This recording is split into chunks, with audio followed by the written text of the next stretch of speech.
Panther Nation, Pantherologist, what? Dude, I did it again. Seems like every single time I get on here, I say Pantherologist when it's the Ropp Star Report. It's crazy because I came from. It's still crazy to me that I still say that shit, but it is what it is. Happy Monday to everyone. I hope everyone's having a wonderful Monday. I hope everyone had a wonderful weekend. I sure did.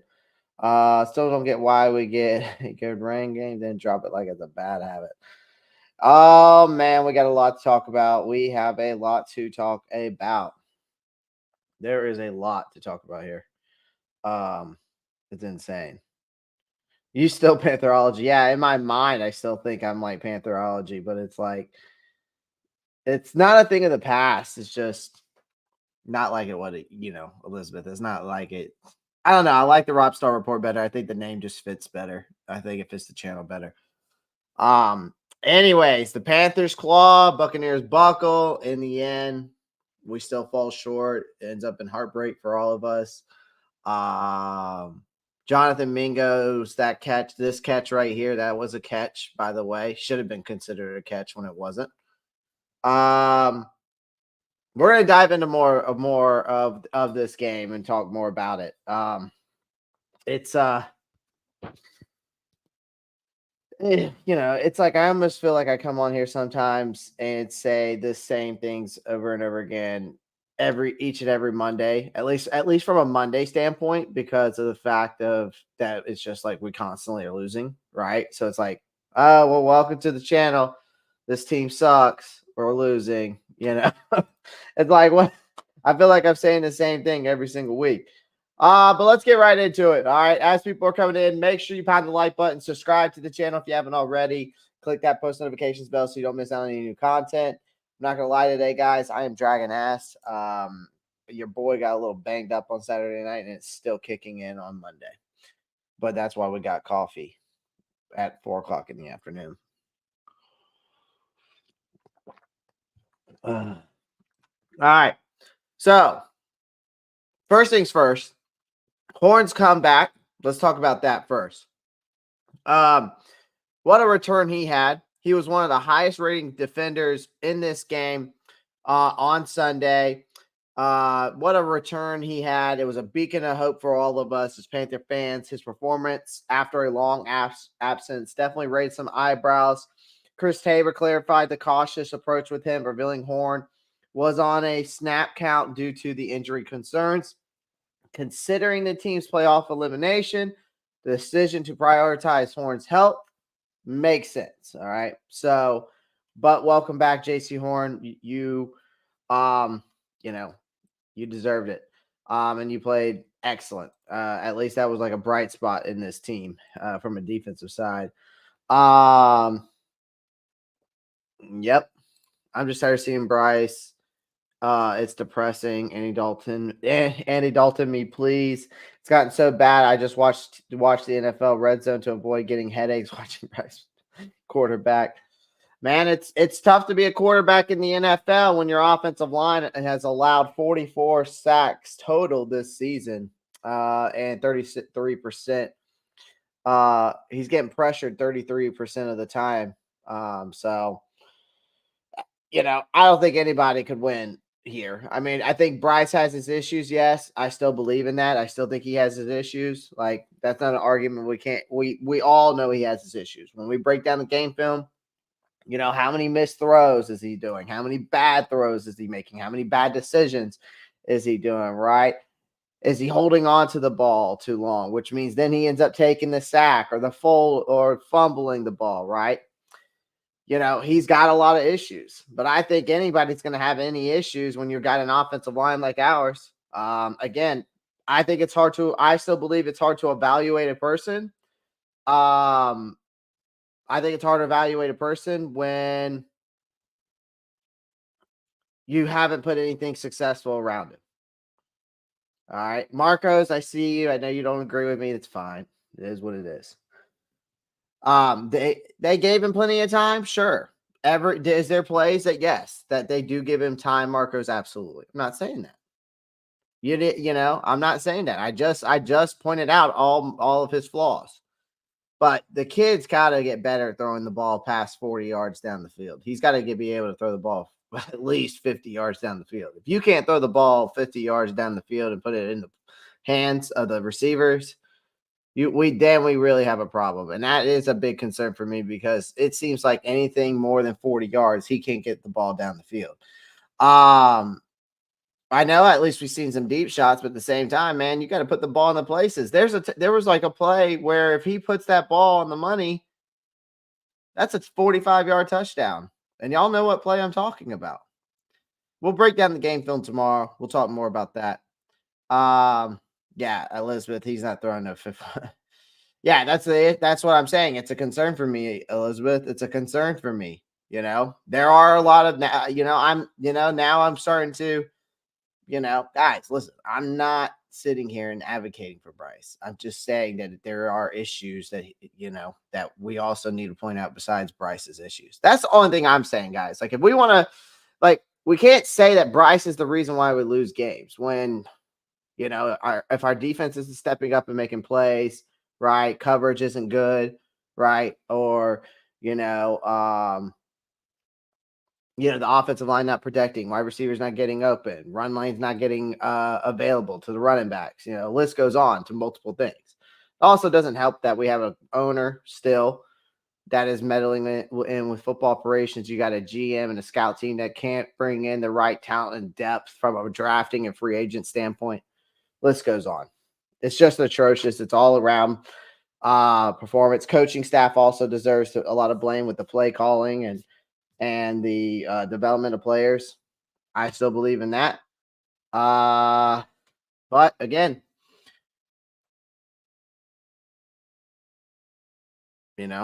so I think it's an all the way around thing. Bryce's issues, offensive line issues, wide receiver issues from an offensive standpoint, and then of course the upper management, ownership, all that. Again, listen, guys, it's daunting on me that sooner or later I think I will. Maybe I'll come to the realization that maybe some of y'all in here, like AJ Brooks, right? Elizabeth, right? Marcos, right? Maybe I'll come to the realization with you guys. But right now, again, I'm just not really willing to just drop the ball hammer and just say, because I don't feel like it's a fair evaluation towards Bryce. But again, is there a lot of developing that this kid needs to do? Absolutely. That's all I got to say. All right, maybe I'll come around. But right now, I'm not going to put all the blame on one person when there's multiple issues with this organization, right? It's a team effort. It's a front office effort. It's a owner effort. It goes all the way. It starts from the in the NFL industry, it starts from the top and it works its way down. Okay. It's not starting from the bottom and then on the way up. It's not like that. It's not like how Drake said it. Okay. It works differently in the NFL.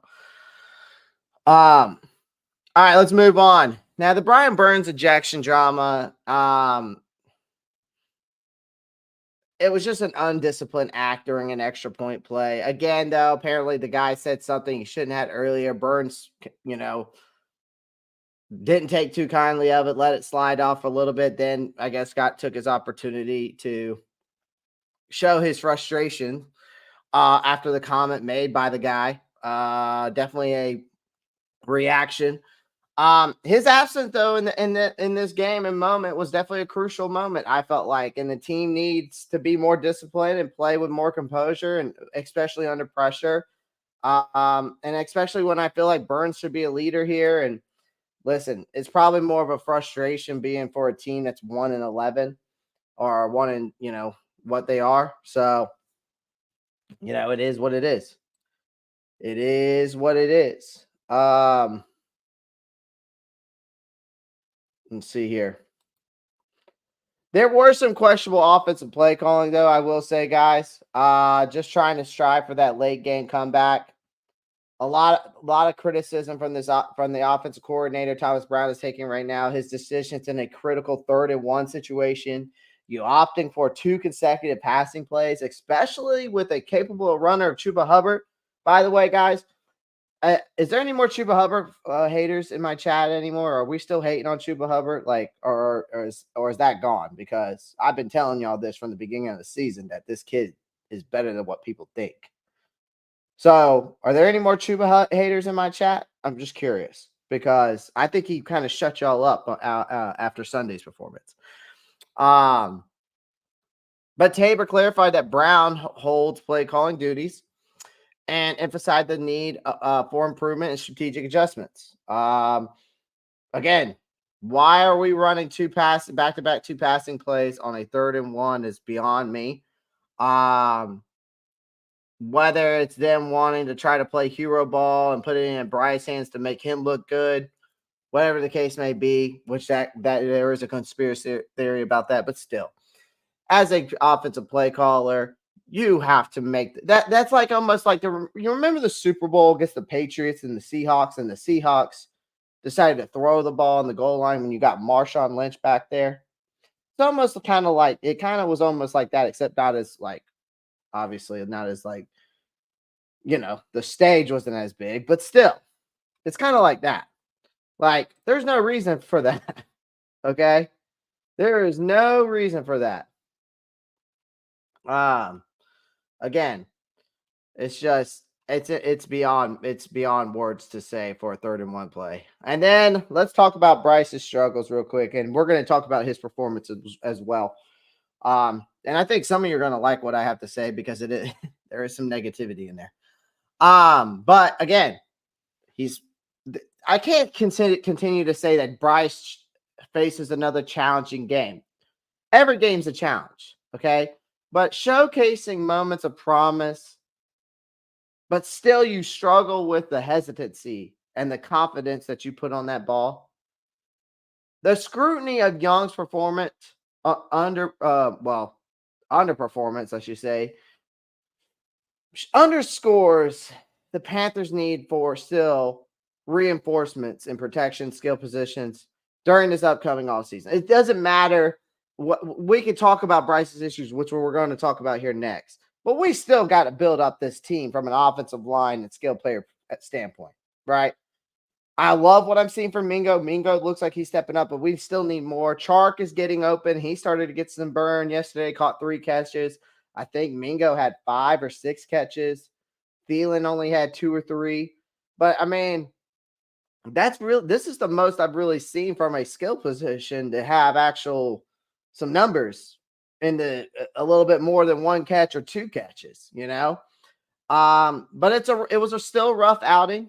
Ryan Neal, the Tampa Bay Buccaneers safety, Ryan Neal said he expressed some optimism about Young's future. And emphasize the challenges as a rookie faces in a different system. So again, he's still struggling and he's still got some issues. All right. And this is what we need to talk about here. Bryce Young's journey. It's turmoil, adjustments that need to be made, and we've got a long road ahead with this kid. All right. The first things first is his game management. It's a learning curve for him right now. Okay. Bryce Young needs to master game management. Okay. Recognize the importance of consistent decision making in various situations. He must enhance his understanding of field position, distance, clock management, all of that. Because in a season where every play matters, avoiding unnecessary penalties, embracing a live to fight another day. So now on to the next play mentality is crucial for his progress. Number 2, playing to your strengths, admits to changes, be willing to shake things up, change it up. Okay. Because the coaching shakeup now is happening. You got Thomas Brown now swiftly incorporating the adjustments to really try to cater to Bryce's strengths. Okay, that's what they're doing. But emphasizing what makes Young comfortable. Yeah, there was a noticeable increase in his presence under center, the strategic use of rollouts, and of course the challenging weather conditions definitely affected the passing game. But these tweaks definitely signal them trying to play to his strengths. So they're adapting to change. Now, the third thing is though his hesitancy, especially when it comes to limited options. Okay, they need for more quality pass catchers to contribute to Young, especially in the increased hesitancy on the field. So in situations like with limited options that sometimes happen, Young occasionally needs to help to trust himself or his teammates to make plays. Like that's the reason why he holds on to the ball too long, because I don't think, number one, he has confidence in himself. He doesn't have confidence in his wide receivers getting open. He doesn't have confidence in his offensive line to protect him. So I think that's an issue. But while you got these glimpses of his talent, there have been some throws that were impressive, I will say. Of course, anything less than 40-yard down the field.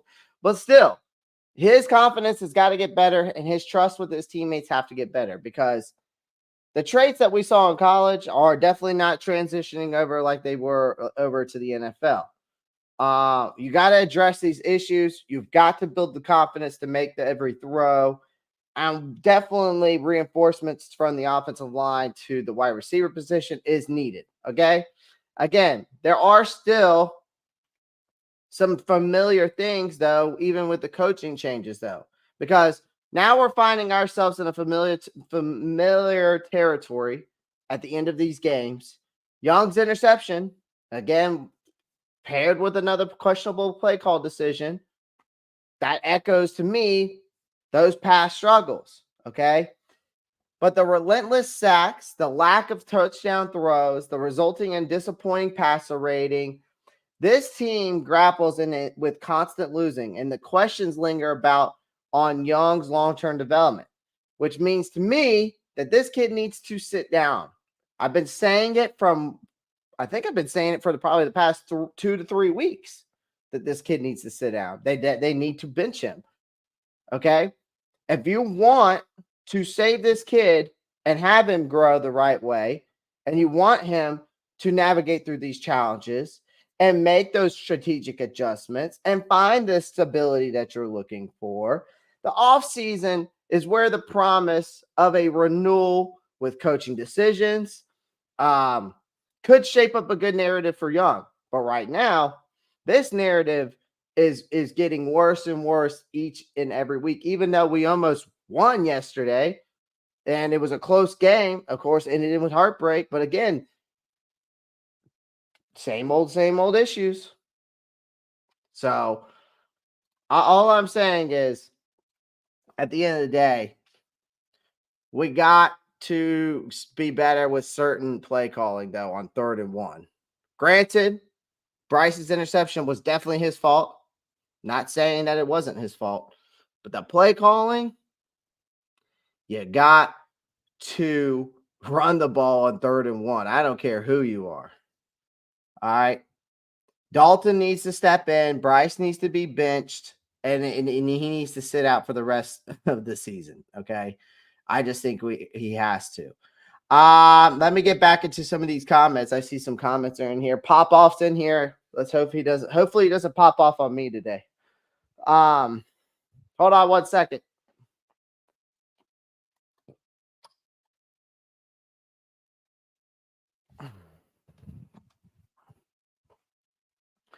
Got to turn my fan on. It is hot down here.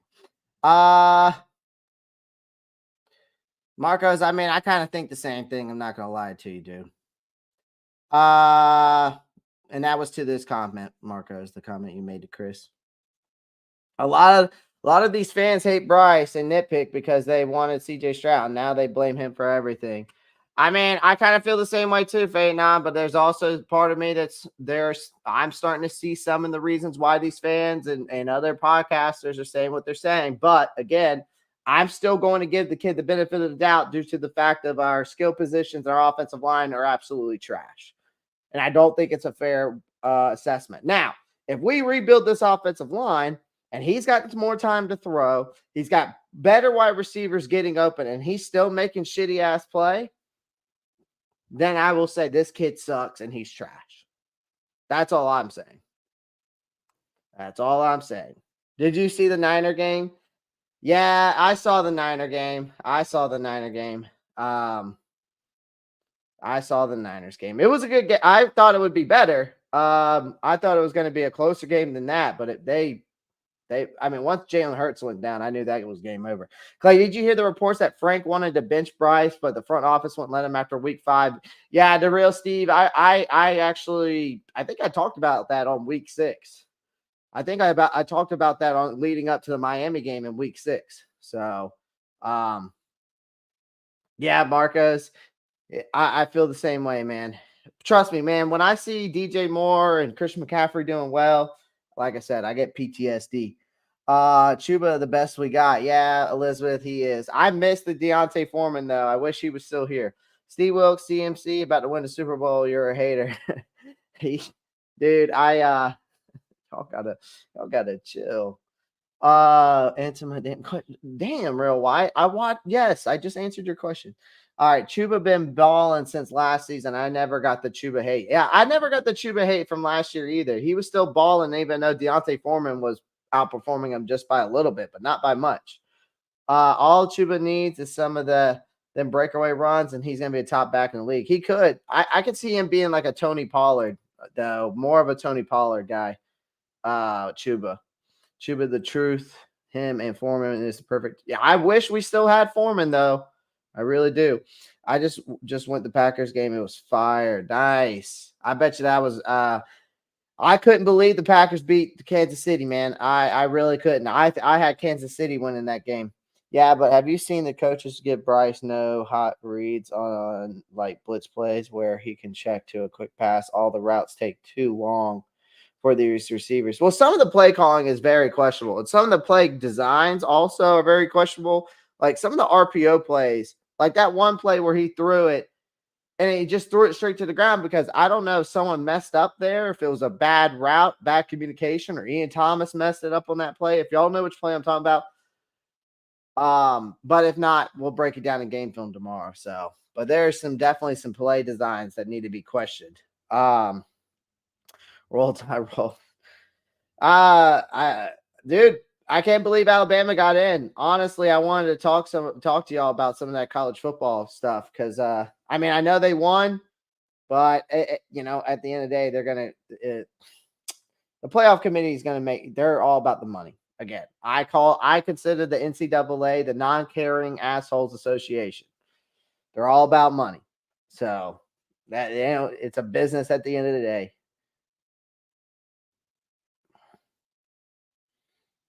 Yeah, I'm tired of seeing the screenplays too. Trust me, I am too. Yeah, I know. I know what play you're talking about. Yeah, it was a bad play there. It was a bad play. I know. I feel you.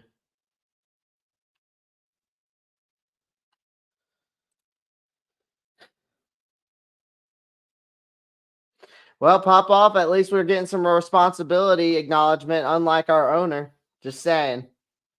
At least Bryce is willing to admit that it's when it's his fault, unlike our owner. 1000% agree with sitting Bryce. Exactly. Anthony Brown, what's up, man? Cyburn, what's going on, brother?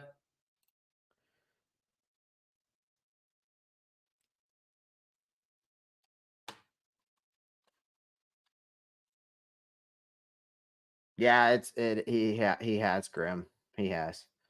I think they should go look at how he played in Bama and give some same. Well, I think that's what they're going to try to do this off season. I mean, like I said, unfortunately, I don't think that our when it comes to this coaching, whoever we bring as next coach, I have a feeling it's not going to be a place that people want to come and coach. But again, money talks. So we'll see.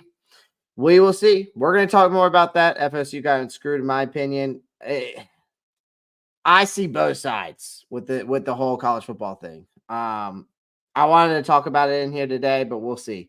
Let's say, hey, FSU though has a chance to prove that they should have been put in. If they beat Georgia,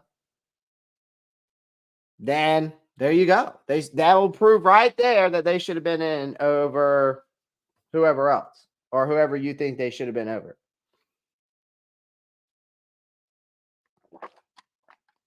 You know what I mean?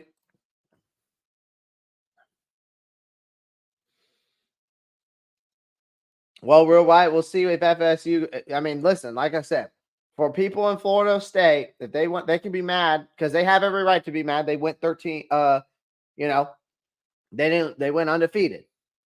It's hard enough to win football games, but to go undefeated is even harder. So again, if Florida State beats Georgia, that will prove that they should have been in. That's all I'm going to say.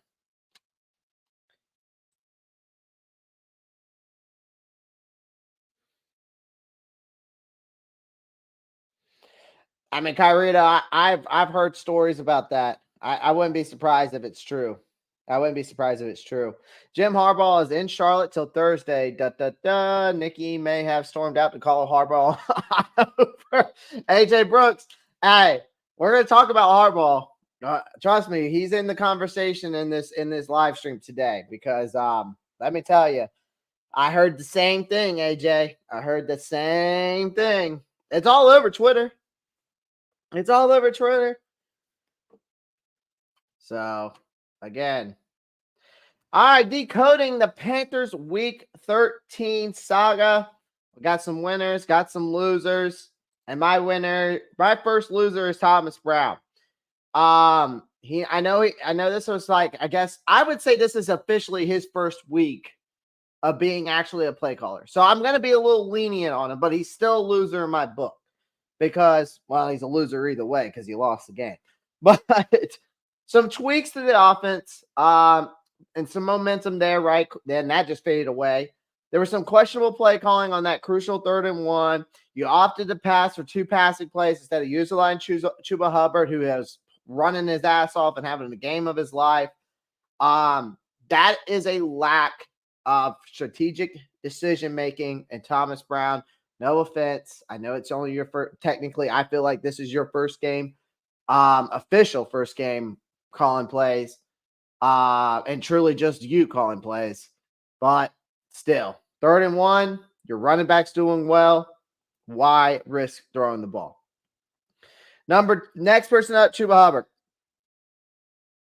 I don't even know if I need to say more. He's like I said, he's been the shining light. He was the shining light of this offense on Sunday. He displayed his physicality. He surpassed 100 rushing yards with 2 touchdowns. His progress has been insane. To me, has been insane. I think because if you go look at his rookie season till now, and what he's turned into, and how he was criticized beforehand, and now came in here, and then he's gone through how many coaching staffs since he's gotten hit? Well, coaches, right? 3 since he's gotten here. Mad props to Chuba. Loser number 2, yeah, it's Brian Burns. He threw a punch, got ejected. That emotion, didn't show me some leadership. I'm starting to get closer and closer of ready to trade Brian Burns by the minute, guys. I'm not going to lie to you.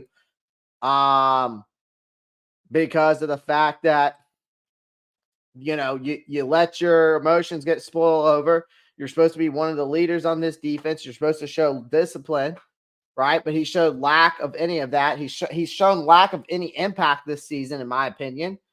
I figured he would embody that leadership to inspire discipline across this franchise, and he's yet to do so. I'm getting closer and closer to just go ahead and say, let's get rid of this guy. I'd rather re-sign Lubu, Derek Brown. Hell, I might even want to re-sign Jeremy Chin over him at this point because at least the versatility's there with Jeremy Chin. Dante Jackson is a winner. He silenced the critics, in my opinion. He had one of the he also was a highlight in this secondary. He exhibited his versatility. He contributed in coverage very well. He made some impactful plays against the run. He had unmatched energy on the field. And I think having J.C. Horn back out on the field kind of gave him that confidence, right? Because it wasn't just him out there, you know what I mean? So it was like he kind of had his Robin back. So now he was like, all right, I got my boy back. Let's ball out. And he had a great game. He only allowed 11 yards on at least when the ball was thrown to him. So, I mean, I know there were some defensive challenges, but Dante Jackson had a hell of a game. Dante Jackson had a hell of a game. So, let's see what we got here. Even as a Panthers fan, I want him to go to actually a decent team like the Chargers or the Bears. He could.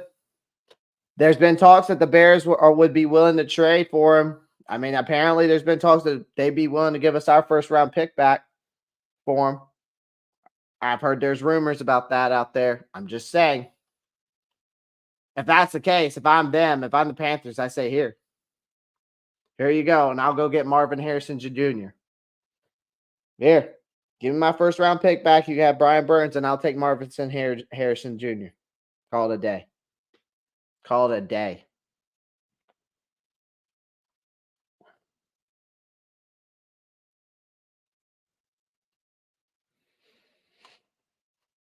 What are we talking about? You'll let me explain. Did you say Jim Harbaugh was in Charlotte trending on for what? I'm curious because I don't have Twitter. Why else would he be in Charlotte real wide? I don't think I have to explain that to you. Let's just say someone made a phone call. Let's just say someone made a phone call. I can tell you right now, there's talks about bringing his ass here.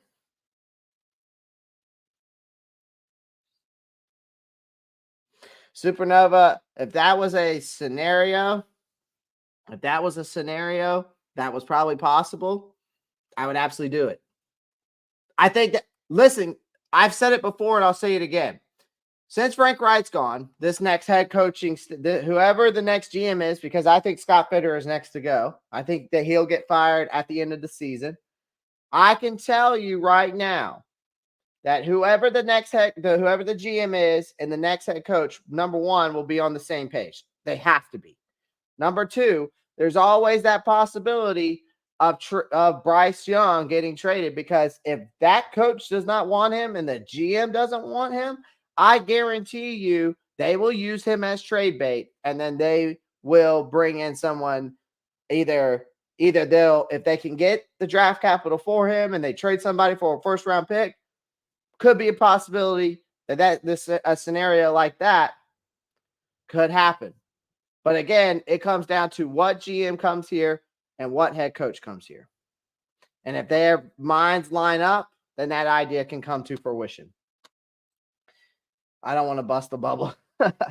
AJ Brooks, I'm not even going to explain it to him, though. You know what I mean? You know what I mean? Like, it's kind of self-explanatory. I mean, Josh, it's happened before. Go look at the Rosen situation. It can happen very easily. It can happen very easily. Clay, would you be surprised that David Tepper will soon not like Young very soon, because a owner that don't know football versus a player who was coached by the best of the best, they will clash? I don't know, Kyrito. I've never heard of a players, and I don't know if I've ever heard of a players and owners fighting. So I don't know. I wish Harbaugh would be willing to come here. Listen. All I'm going to say is like, if he is our next head coach, I wouldn't be surprised. That's all I'm saying. I wouldn't be surprised. My Tepper senses are tingling. I love it, AJ. I love it. Pop off. You ain't lying, man. That's one guy we need to try to work out this all season and see if we can move him and move off his contract a little bit.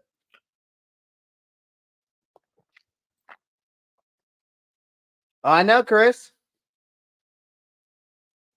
He shows up for one sack, Chris, and then it's gone. He'll make one sack every game, and then he's gone. Yep. They would take our 2024 and 33. and a player. Supernova. I love that idea. Okay. Harbaugh ain't coming to the Panthers, is he? All I'm saying real wide is that I wouldn't be surprised if he shows up. That's all I'm gonna say. Guys, there's 25 people watching, only 11 likes. Make sure you pound that like button. My goal is to get 25 likes, okay? Or my goal is to get 50 likes. Sorry. All right. So make sure let's get 50 likes. All right. I want to be able to moderation activity will be shown perfect. I want to see moderation activity. I want to be able to see y'all doing that. Bears drafting Caleb Williams. I don't know. I don't know if the Bears are drafting Caleb Williams. Wow, 17 likes. All right, come on. We got 25 people. Let's go. 50 likes. That'll put if we get 25, we're halfway there. All right. That's all I ask. Not asking you to send me $1 or anything. All right. I think Ben Johnson would be the best fit just the age alone. I love Harbaugh though. I don't listen. Ben Johnson's on my list too, guys. Like Ben Johnson's my number one. If I have to go with a second pick, it's either between I'd love to get Eric Bieniemy, but I don't think that's going to happen. I think Riverboat Ron's gone. Eric Bieniemy will be the next head coach of Washington. I would love to get Slowick down in Houston. I don't know if I doubt that would be. I doubt he would come to Carolina. There's a lot of options out there. I think I've given y'all like 4 or 5. No, I've given y'all like 14 offensive coordinators and between 14 and 15 offensive coordinators, defensive coordinators, so that we could hire as the next head coaches and guys in college. So again, what team would trade for Bryce Young? Bears already got Fields. I mean, again, everybody thinks. Here's the thing, guys. I don't think the Bears will be drafting a quarterback. I think what the Bears are going to do is they're going to get Marvin Harrison Jr. with the first pick to build around Justin Fields, because you got Justin Fields, who's still a guy that can develop. They're going to build that offensive lineup around him. They're going to put that wide receiver core around him. They're going to add Marvin Harrison Jr., and I think they run with it. I think they run with him. I think Caleb Williams now will end up going to either Arizona or a team like the Patriots. I could see that. I could see Drake May going to the Patriots, though. I don't see the Bears going after Caleb Williams. It doesn't make sense for me when you got Justin Fields, who's a guy who's got all the talent in the world. I think that he's got a cannon of an arm. I really do. I think if you just put the right pieces around him, you build that offensive lineup, you get a wide receiver like Marvin Harrison Jr. to add on alongside with TJ Moore. I mean, I'm just saying. I think that's the smarter route for the Bears to go. Because then all they have to do is pick up his first-year option. Unless the Bears want to get Brian Burns, right? Unless the Bears want to get Brian Burns. Right? Then they'll end up trading us.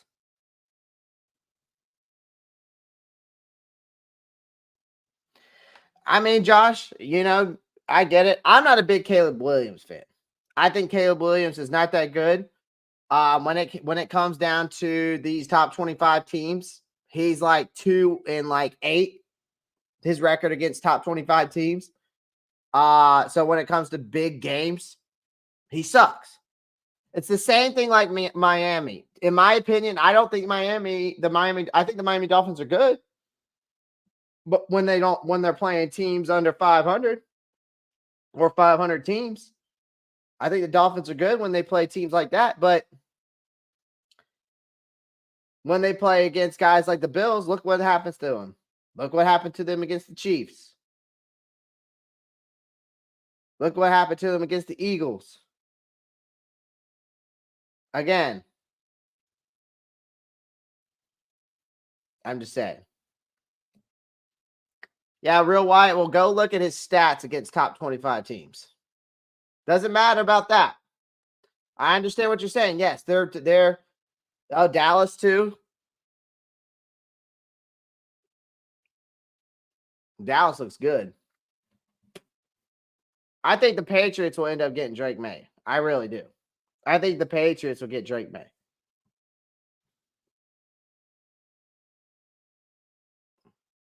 Patriots trade their first rounder for Bryce. I mean, Marcos, it wouldn't be. I mean, it kind of makes sense, right? They could do that. They could reach out to us, say, "Hey, we got Bill O'Brien. You want to trade for Bryce?" I'd be like, "Well, send me Bailey Zappi for a backup, and then and a first, and then give me your first rounder." Bailey Zappi.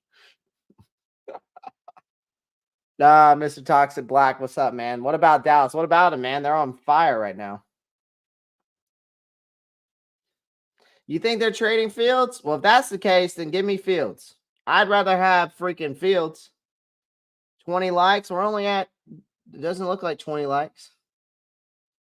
I'd take Fields over, I would take Fields over Bryce. I'm just saying. That's just me, though. Mac Jones clear zips that. If they don't have Tyreek Hill, they would not be good.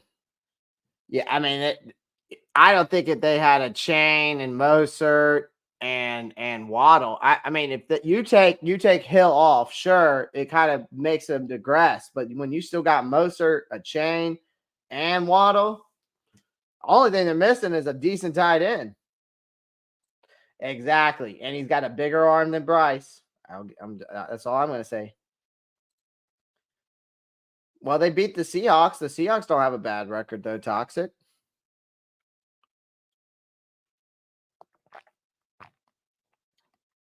And they played the Eagles close. They played the Eagles closer than the 49ers did. 49ers blew them out the water. Panthers should trade Fields and just trade Burns and let them two duke it out to see who the best quarterback is. There's a lot of upside there. There's a lot of upside there, right? In my opinion, there's upside there. The Panthers plummet to new depths, eliminated from the playoffs, and we demand more change. That's what you're seeing here as the next topic. In a season that's just continues to be disappointment after disappointment, we've just continued to hit a new low after new low. Really becoming the first team officially eliminated from playoff contention after a 1-10 record. Now, the NFC South, usually a battleground of at least some decent competition in the past, I felt like. We have now witnessed the descendants of the Carolina Panthers. And we are now in football purgatory, right? And any lingering hope of a late season surge was mercilessly crushed with a 21-18 loss. And this defeat really solidifies the elimination and a grimming looking record, making the worst start to a season since 2010 when the Panthers limp to a 2-14 finish. Do y'all remember that in 2010? All right. The lack of playoff berth amplifies the frustration of us fans in an already and painful season as is. The offense continues to struggle. The offensive line continue to struggle. The wide receivers continue to not deliver. The burden of this whole thing continues to fall heavily on the rookie quarterback, who was put in one of the worst situations, I think, in football still, though. All right, whether it's him or not. Okay, whether he's got his issues, sure. Yes, he does. Okay, he has his issues, that's for sure. But again, it's also about what's else around him. All right, as the Panthers have confront that harsh reality of that early playoff exit, the remaining 5 games become a battleground of just some respectability, redemption, whatever you want to call it. All right. Yet for me, hope is in short supply. This team is in offensive chaos. It's leaving us, all of us, with a lot of questions. Whether a late season turnaround is conceivable, I doubt it.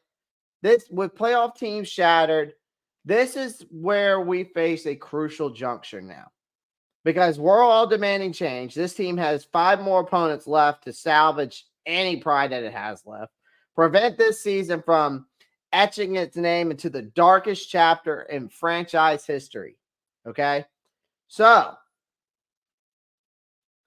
will the Panthers rise from the ashes? Or is it going to continue to be a downward spiral? All right. I as the curtain falls on this disaster season, I think that it's just going to continue to get worse, guys. I don't even know if we'll have one more. I don't even know if we'll have another win on this schedule with the last 5 games. I really don't. I really don't. Unless we somehow unless we win the last game of the season because the Buccaneers decide if the Buccaneers decide to sit their starters. I just don't see it happening.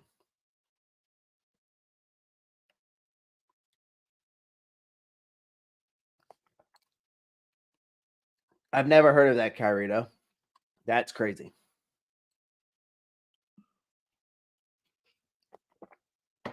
I think that's fair. I would be totally okay with that too, Chris Mack. They do. Yep. That's no lie. Happy holidays, Pop Off. Stay safe out there, brother. Supernova, I don't think so either. I don't even think we I swear I don't think we win another game this season, guys. I really don't. I don't think we win another game this season. This is going to take probably 5 years to come back from now. Because that's where we are.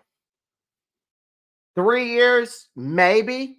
I mean, it's a possibility for sure in 3 years to come back from this, sure. But I'm looking at more like 5 at the way this is going.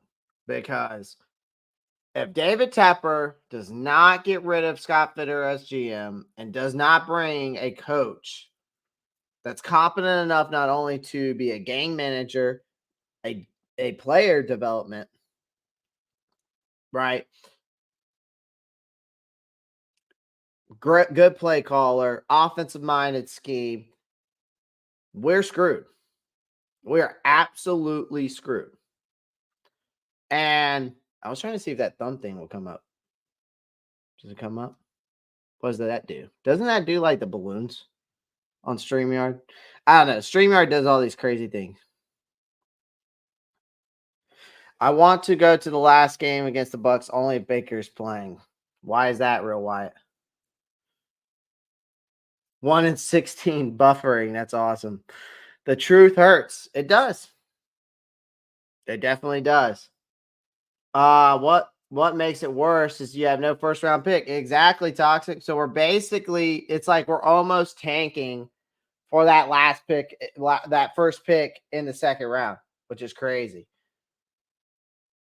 Oh, Real Why, you're a Baker fan. I got you. I get it. Hey, everybody has their fans of their favorite players in the league. Guys, make sure you pound that like button as you're coming in. Make sure you subscribe to the channel if you haven't already. We're on the road to 4,000 subscribers, and I'm on the road for I'm on this live stream hoping that you'll pound that like button 50 times. So I would greatly appreciate that. All right. All right. RG3 fires back and says, bear no blame for the Carolina catastrophe. But again, ESPN's Robert Griffin III, you all know who he is, former quarterback turned analyst. Now he's been on a verbal onslaught against critics, blaming Bryce Young for this season. Obviously with the high expectations, him coming from that collegiate level. Young is at the center of the blame story, right? The blame storm, right? But Griffin recently wasted no time to dismantle the narrative around Young's supposed shortcomings, I would say. No pun intended. Addressing the ongoing pressure faced by the rookie. Now, Griffin did point out that the alarming statistics of 44 sacks, that's including the Tampa Bay game, 44 sacks, third by Young, which is ranked ninth in the league for being pressured on 33% of his drop back passes. And Griffin had this like aggressive tone and dissected the game footage to expose the inadequacies of our offensive line, emphasizing that Young's uphill battle resulted from insufficient protection. And really, this is what he had to say. I really want to show you what he had to say. So give me 1 second.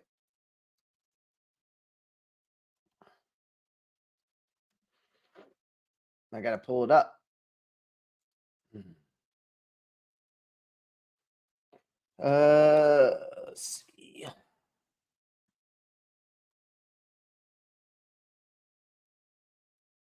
Here it is.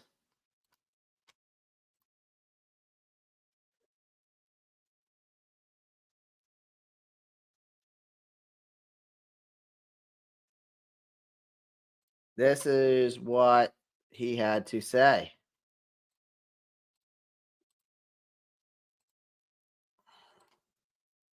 Ninth in the league. So when you talk about the comparison between him and CJ Stroud, it's inevitable because they were drafted right after each other. Right. But when we look at the tape and you actually watch the game film, you will see that they're not giving this man any help up front, and that's what he needs. You're going to talk about them throwing a 3-level throw right here. They got a pylon with a sail route and a dagger on the backside. And guess what? None of these guys have even broken out on their routes before he's already having to run for his life in the backfield. Right here, they're going to have 5 offensive linemen sliding to the quarterback's left to block 2 guys. And they're going to leave Danico Autry on the edge to be blocked by the running back. What's that equal? Another sack. And then we're talking about just his time to throw. Right now, in 2.3 seconds right here, Danico Autry gets to him. The average time to throw in the NFL right now is 2.7 seconds. So they're not giving him a chance up front. But this is what we saw from him in college against the vaunted Georgia defense. He showed us that arm strength when he got protection. And here, when they ran the football and gave him a pocket to throw out of, look at this dime piece that he just threw against another NFL guy in the corner there for Kansas State Wildcats. So when I look at this, I say everyone's going to jump on Bryce and say, oh, he hasn't performed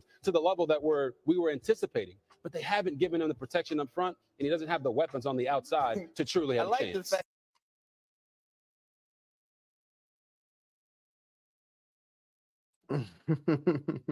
AJ Brooks coming in hot with that comment. Although if we are tanking for Hallball, I'm all for it. I'd let AJ McCarron come in and be a backup. I doubt he'd be a quarterback coach. He still wants to play. I can't believe we suck so bad. The Matt Rule days look okay. I know, Felipe. It's unfortunate. I'm going to give Bryce another year before I decide what to think. Josh, all I'm saying is before I jump the gun and say he's a bust, unlike AJ Brooks over here.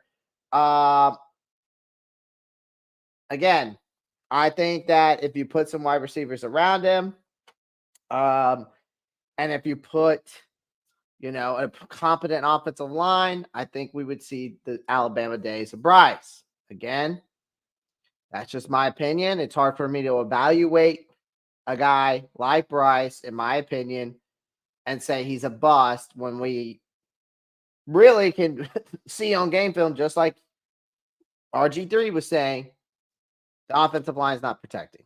So, again,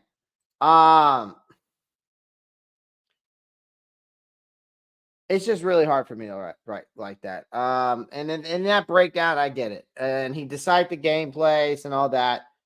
And I've been kind of saying the same thing. I think that we got to give Bryce a fair chance to prove himself. And when we actually get a competent offensive line and weapons that actually get open.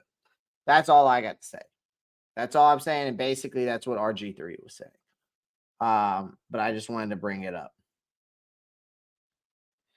I know he doesn't show sparks, and I think that's a confident issue. Supernova. I think it's that he is not confident in his teammates to protect him from the offensive line standpoint, and I don't think he's confident that the wide receivers will get open.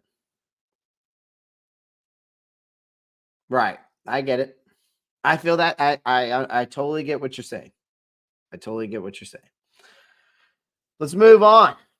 All right. So there's some insight here about this front office drama. Apparently, Fitter's fate hangs in the balance of this Panthers coaching chaos. With the coaching shakeup, I think there's something swirling around this team that doesn't just stop at the coaching staff. With general manager Scott Fitter, I think it's now find himself in a precautious situation. Now, NFL insiders keep a keen eye on his fate because the departure of Frank Wright and the exit of running back coach Deuce Staley, then you got Josh McCown out as well. This leadership puzzle still needs to be completed because the question of who will guide the team owner, David Tepper, through these times, these atrocious times, okay, remains an open-ended question because Adam Schefter came out and said that the Panthers have yet to provide Fitter with any assurances about his future, which then creates this nice little rain cloud over his head of wondering, well, am I going to get fired? And that's, of course. So while Carolina has hinted some within the NFL circle that they would prefer to retain Fitterer, okay, league sources suggest that his future with the team is up in the air.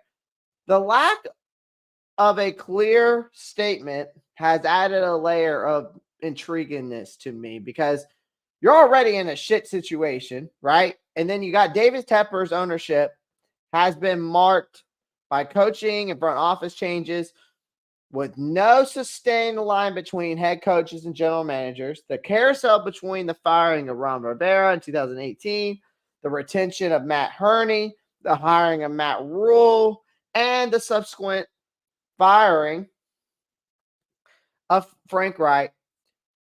Fitterer's arrival coincided with the Rule's tenure, and now the Rule's out. Fitterer is left in the crosshairs. So the coaching decision made by Fitter, particularly in selecting Frank Wright, was aligned with Tepper's vision. So now, with Frank Wright getting fired, the front office now stability to me comes into a question because the Panthers have to navigate through this period. To now, they're going to probably end up having to find a GM, but then that GM has to find the right head coach. And their heads have to match with what they believe in the future of this team. Okay. That's how you're going to do this. And then it's got to be Fitter. Hey, David Tepper, go sit your ass down. Us football guys are going to handle this. There's a lot of twists and turns here. Insiders are all over it. I'm all over it. I'm listening on Twitter, YouTube, Facebook. I'm all over this because I want to see what coaches could be possibly coming here? What GMs could possibly come in here? So as we see, as of right now, I think Fitter is gone at the end of the season. And I'm hoping that whoever that David Tepper brings in that will be allowed to pick his next head coach and that they both will be on the same page. That's all I got to say. At least on that. All right, let's move on. Last but not least, a fun topic that we got to talk about here because I think this is a topic that I've been kind of holding off on, but I've been really wanting to talk to y'all about.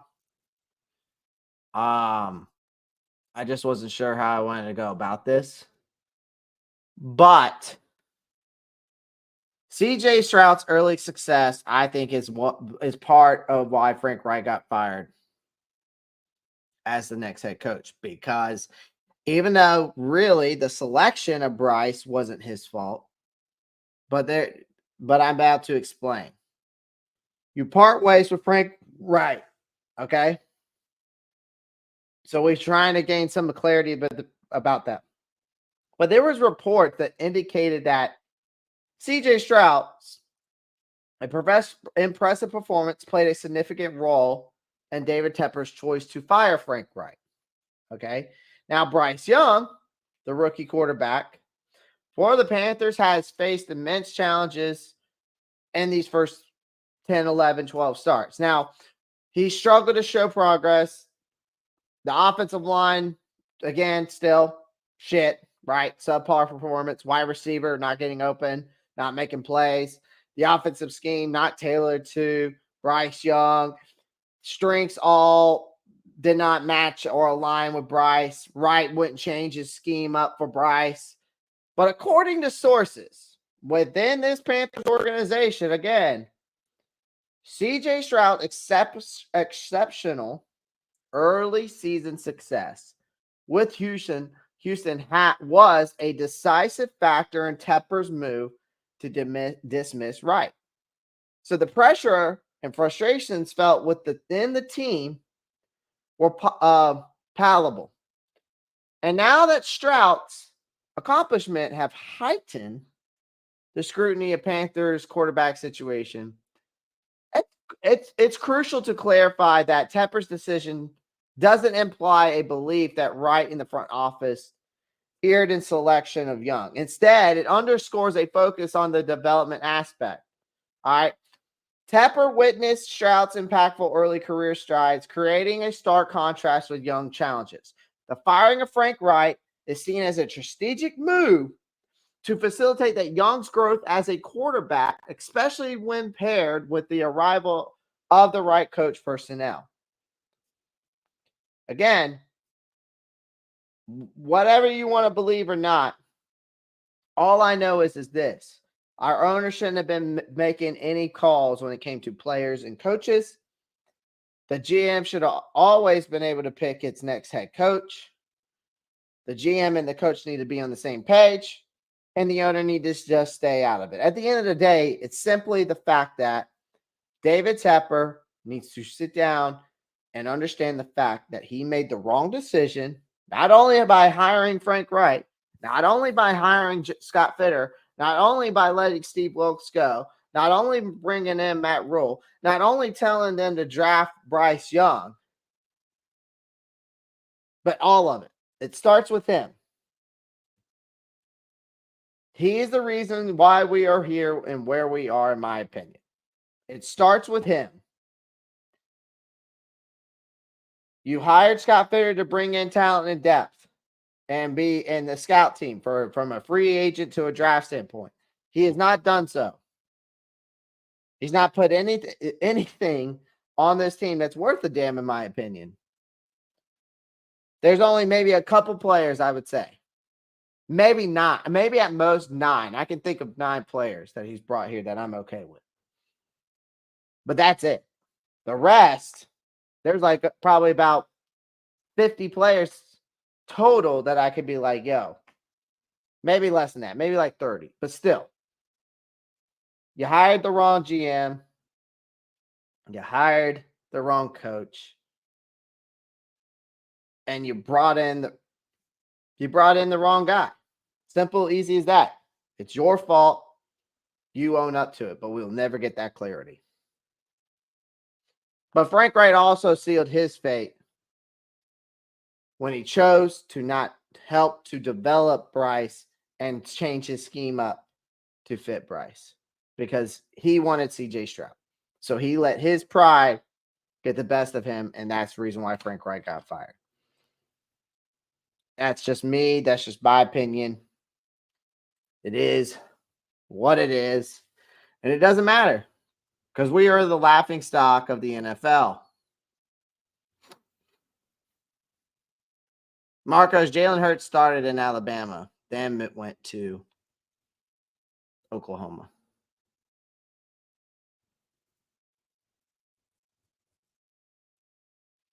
Then when Jalen Hurts I think either went down or was underperforming in that national championship, they threw Tua in. And then Tua won the national championship for him, which is insane. So, again, I appreciate everyone joining the live stream today. That's all I got for you. That's all I got for you. We talked about a lot. We talked about the news, the updates. We talked about the loss to the Bucs, this roller coaster ride we've been on, J.C. Horn's return, the offensive play calling, Brian Burns getting ejected, the struggles of Bryce Young. We got a long road ahead with this kid. This is going to be a fun 5 years to rebuild. Basically, the winners and losers of Week 13 were eliminated from the playoff contention. RG3 talking about how that you can't put all the blame on Bryce. Then we talked about Scott Fitterer hopefully getting fired. And CJ Stroud's performance is part of the reason why Frank Reich got fired, even though that's who we wanted, and David Tepper chose Bryce over him. I think this is going to be an interesting offseason as well, Josh.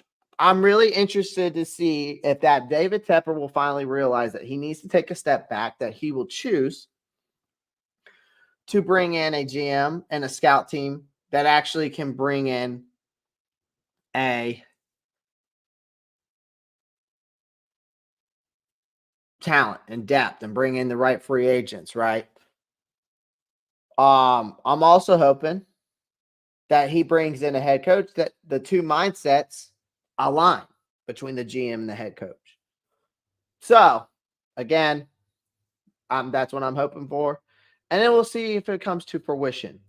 And I'm also interested to see what players will be on this team and which players won't be on this team at the end, going into this, going into this offseason. Will there be any trades made? I don't know. We'll see. We will see. So, again, guys, appreciate everyone joining the live stream. Do me a favor, join the Discord, okay? The link tree's down below. Join the Discord. It's free. You don't have to pay for it, okay? All my social media is in my link tree, so if you want to follow me there, you can. Also, the sponsorship of today's video is BetUS, or live stream, I'm sorry. Every live stream is sponsored by BetUS. Feel free to go check that link in the link tree as well. But if you join the Discord, you get all my shorts, you get all my videos, you get all my NFL picks, you get all my betting, my prop bets as well in the Discord. So if that's something you're interested in, make sure you join. I post them every week. All right. I post up all the live streams on there as well. Keeps you up to date. It's also a great way to communicate and be a community together here as for the Ropp Star game. So make sure you join that. The link tree's down below. It's just a fun way to interact with one another.